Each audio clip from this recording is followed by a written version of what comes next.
I come from the country of Tanzania, the capital city of Dar es Salaam. And we have lots of tribes there. The tribe that I belong to, 99% of the people are Islamic. As a Muslim, I felt that we're like a chosen people, very unique, a chosen people. And I grew up in a very religious family. I went to an Islamic school when I was a small kid. I helped my father in some Islamic duties, like to help with prayer and things that needed to be done in the mosque. My father himself is a great leader within the Muslim community. He's a sheikh, and then I have uncles, I have brothers that are Islamic clerics. So I kind of grew up in that environment, and my understanding of Islam was that Islam was everything to us, to me. So I had that passion, I had that hunger for the truth as a Muslim. And as I was searching for truth, I came across Christians. The Christians in my country, they have a special program to reach out to the Islamic community. And one of the strategies they use is to befriend the Muslims. And they get to know them on a personal level. And then they befriend them, and at some point, they share the gospel of Jesus Christ. So this Christian friend wanted to know something about my religion. And he actually came to the mosque with me on a Friday afternoon. And I invited him to the mosque, and we said the prayer together. Even though I wasn't sure why he was interested, but he came to our mosque and he listened to my father, give a speech that particular evening. And then after that, nothing happened. Our friendship continued for a long time.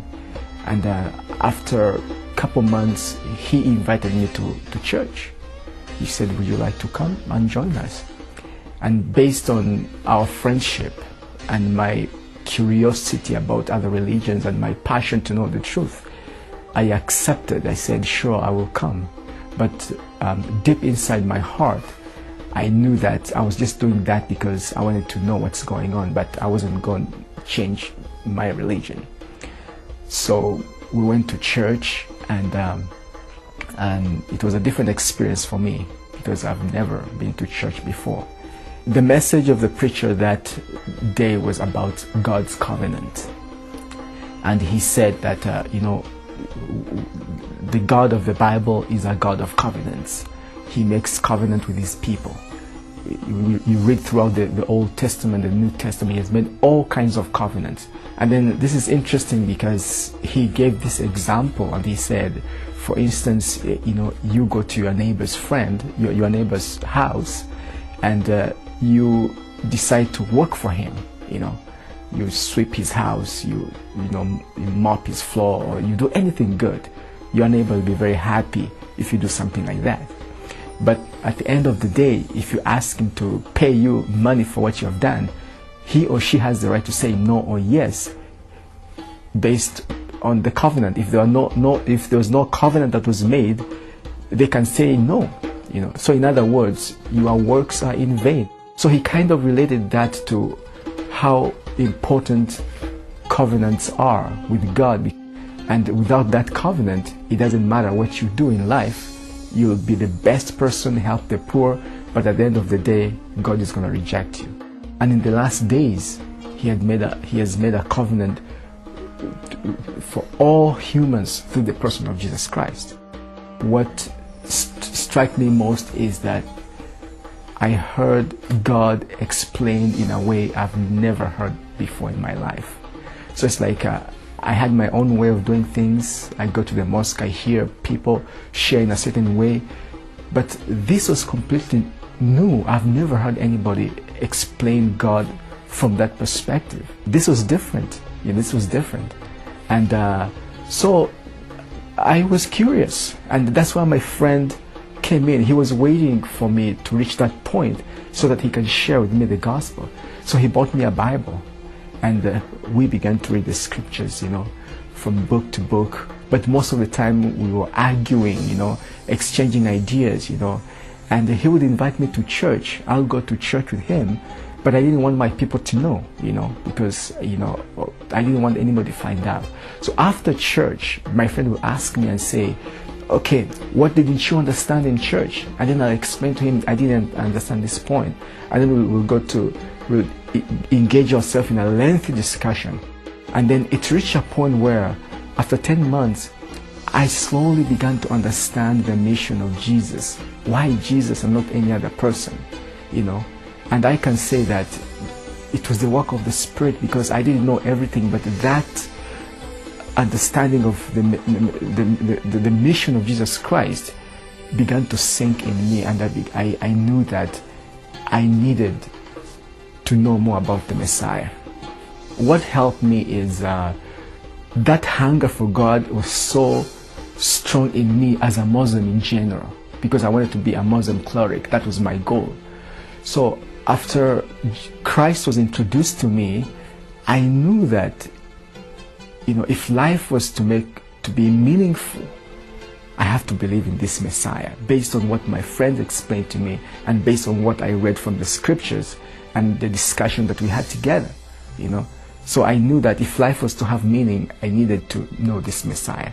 And it just happened that it reached a point where I could not resist God anymore. I knew that it's Jesus that I needed. I went to his church again. And after the service, the preacher made an invitation.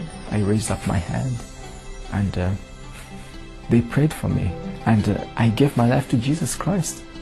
That decision changed my life in a sense that I used to make such a big deal out of religion. I did not understand the difference between God as God the Creator and religion as a group of people trying to find God. And before I was taught that God is so big and he's out there, and I pray, I do all kinds of good things, but at the end of the day we'll see what happens, because that assurance is not there. When I became a Christian, I felt connected with my Creator. I can pray to him, I can talk to him, the connection is there. When I speak to Muslims, I will try to help them understand the difference between God and religion. There is a difference, because I think that's where the confusion comes. Most of the times we talk about our religions, and we have all kinds of discussions that lead to nowhere.